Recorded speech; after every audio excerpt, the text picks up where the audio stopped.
The Little Robber Girl, a new audio drama by Deirdre Dwyer, presented by Broken Crow in association with Garter Lane Arts Centre and The Everyman.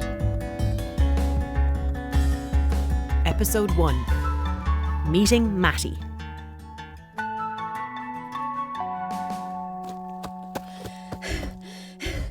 Do you think they saw us, Artie? Nah, too fast for them. Still have the donuts, Mattie. And well I do. I got 'em here. 6 jam donuts. 2 for you and 4 for me, 'cause I'm a growing girl and you're already fully grown, Art. Yeah, stop talking about it. Just give me 'em. Go on, give me 'em. Thanks. Your sugar on your face, Mattie. Let me lick it off for you. I'll lick it off for you.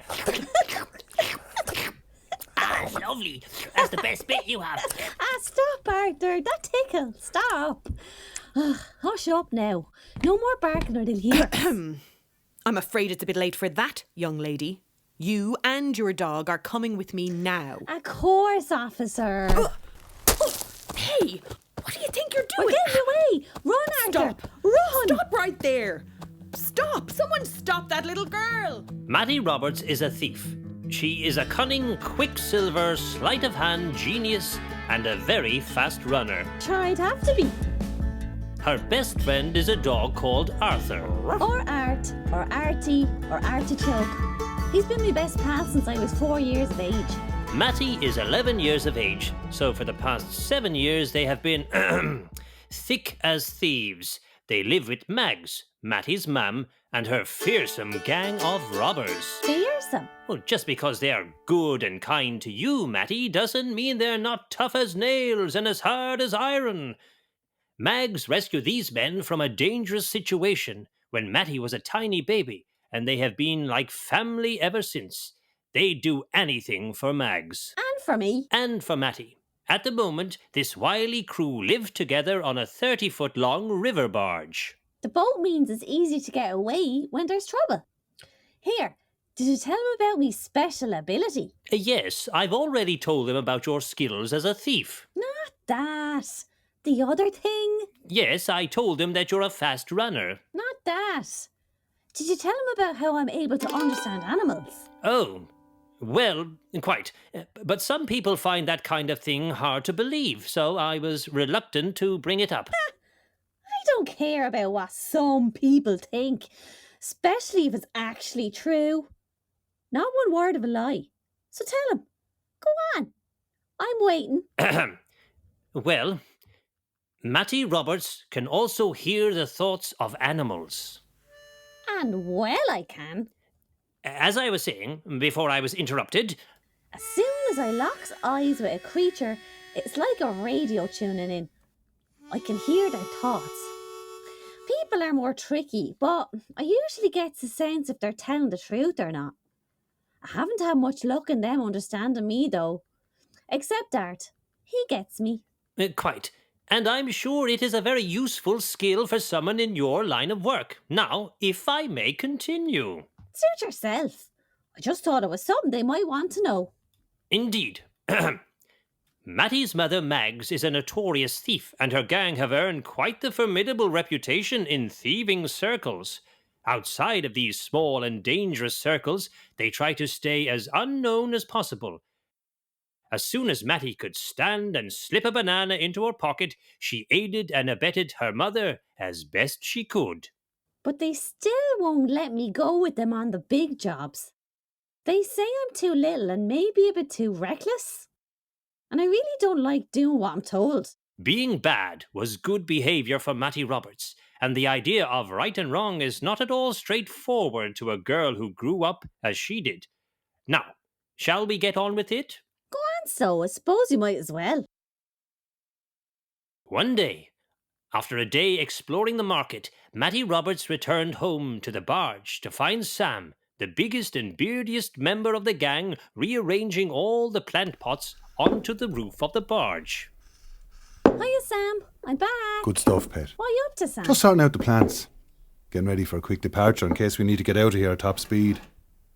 How do you get on today with, shopping? But why would we need to do that? We only landed here this morning. Normally we stay in a place for a few weeks at least. Nothing to worry about. It's just that your mum's not home yet. She's not here. No, not yet. Nothing to worry about, I'm sure. Well, what did you get for us, girl? The market was grand. No hassle. I got this big salmon from a stall. I swiped it when Art pretended to get tangled up under the counter. I kind of felt bad because the young fella was pure sound to Artie after. Wasn't he, Art? Untangled him and gave him a rub and a drink of water. But you know, don't doubt it. Just do it. That's it, Mattie, girl. Pass that fish over this way. Sure, it's only massive. That'll do us for a few days. Well done. I got you and the lads new undies and socks from the shopping centre as requested. That was pure speed and sleight of hand.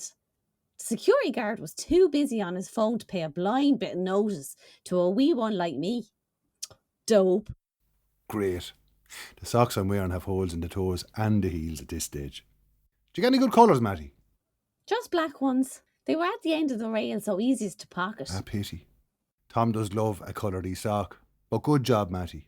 These are great. And last but not least, Art and I had a donut snack on the way home. That was a little hairier. We had to dodge a guard, but nothing too risky. You know yourself. Did you save me one? Ha! Nah. Sorry, they're well gone. Well, I hope you're not too full. Harry was able to put his hands on some veg on his wander through town. So with the spuds mics after growing up on the roof and them, it'll be a salmon feast for dinner. And a bit for Arthur too? Ah, yeah. Sure, we have to thank him, don't we?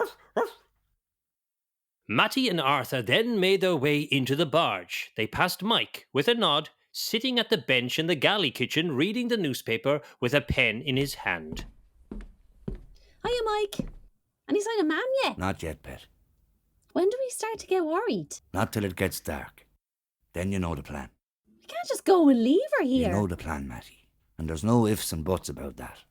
Your mam would kill us if we waited for her. It wouldn't be worth it. Where do you think she is, Mike? I don't know, but it might have to do with the visitor earlier. What? A visitor to the barge? We've never had a visitor before, have we? As soon as Mags set eyes on the woman, she told us all to make ourselves scarce. She looked just like your mam. The long red curly hair and the bright blue eyes and all. Who was she? You know us lads are not here to ask questions about who comes to talk to your mam, Mattie. I know that. But I also know you have a grand pair of ears on that are very good at listening. I beg your pardon? What are you two chatting about? Just telling Mattie about this afternoon's visitor. You said quite enough there, Mike. You know something. What's going on, Sam? Mike? We don't know anything, Mattie. A woman came here, they chatted. Mags was a bit cross. Then they left together. Here, Mattie, did Mags ever talk to you about having a sister? No. She never said a thing about That's a sister. enough, Mike. You know the deal, Mattie. If one of us don't come home before dark, then we pack up the barge and head to the next meeting point. Don't doubt it. Just do it.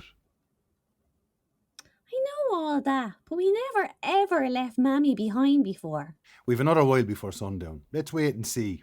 Now, it's nearly time to eat. Tom, Harry, dinner in 15 minutes. Right, I'll be back to help set up the table in a minute. Just going to... Aye. Mattie, can I have me pen back? Sorry, Mike. Here, I slipped it into me pocket. Just a habit. I know. Keep those skills sharp. Mattie was not at all satisfied that she had been told everything and wandered out of the galley kitchen and back into the sleeping berths. Something's up, Art. A strange woman. What's going on? Mam wouldn't leave without letting me know anything, would she? Not even leaving a note. A note? Did you check the logbook? Mags is always writing in that. Maybe she wrote something in that before she left, yeah? Genius! You are a stone-cold genius, Art. The logbook. Yeah. If she wants to leave a message for the lads, that's just where she'd leave it. They'd need to check that to see the next rendezvous place. At that, Mattie headed off on a snoop to see what she could discover in the captain's log. Sorry now, but would we really call it a snoop? Like, the lads were clearly keeping something from me. I would certainly call what you did snooping. May I proceed? Sure, go on away, I suppose. Thank you. Mattie slipped back to her mam's berth and looked under the pillow. There where it always was, lay Mag's captain's log. Let's have a look. Yes, there's a new entry. What does it say, eh? What does it say? Tell it to me. What's going on, eh? Tell me something. She's gone with her sister, Maureen. Her sister? That means I've an auntie. What about you, Mattie, eh? What about you? Does it mention you? Does it? Well, yeah, it might say something about me staying with the lads on the barge. Why does she never let us have any part of the good jobs? Not sure, Mattie. My speed and your smarts. But I guess we better do what we're told, yeah? You know, I hate doing what I'm told, Art. And besides, Mam'll be lost without us. Mattie, dinner's ready. What are you up to back there, pet? Nothing. Coming, Sam. Mattie slipped the open map that was under the logbook into one of her many pockets. As she strolled past her own berth, she pulled her backpack down and concealed it by her side. At the table, Sam was dishing up spuds while Mike was serving the salmon onto plates. Mattie pocketed 2 of the hot spuds as she passed the bowl. Just gotta check something outside, Sam. I'll be back in a sec. Okay, Mattie, but don't be long. I'm serving up now. What's going on, Mattie? Dinner time, come on. I know, Art, but look it. The sun is going down. You and me both know from her note that Mam's not coming back tonight. They'll find out later when they're looking for the rendezvous point, and after that, they'll never let us out of their sight. If we don't get out of here soon, we'll be stuck on the barge of the lads waiting for 3 days. I won't be able to stand that. Mattie, are you right? Your dinner's going cold. This is it, Art. The canal bank isn't too far away. Hop into me bag. I'm sure I can make it. Arthur did as he was told, and Mattie slung the bag over her shoulders. Then the small girl turned and ran. Don't doubt it, just do it. Mattie! Mattie! Hey, Sam, I don't see her. Mattie, where are you? She's not on this side. Not over here either. Mattie, is she gone? Mattie! And so, Mattie Roberts was on the run, with only a wisp of a plan and a strong feeling in her gut. I'm nearly always guided by me gut. Mam's going out to sea, then the docks will be the best place to start.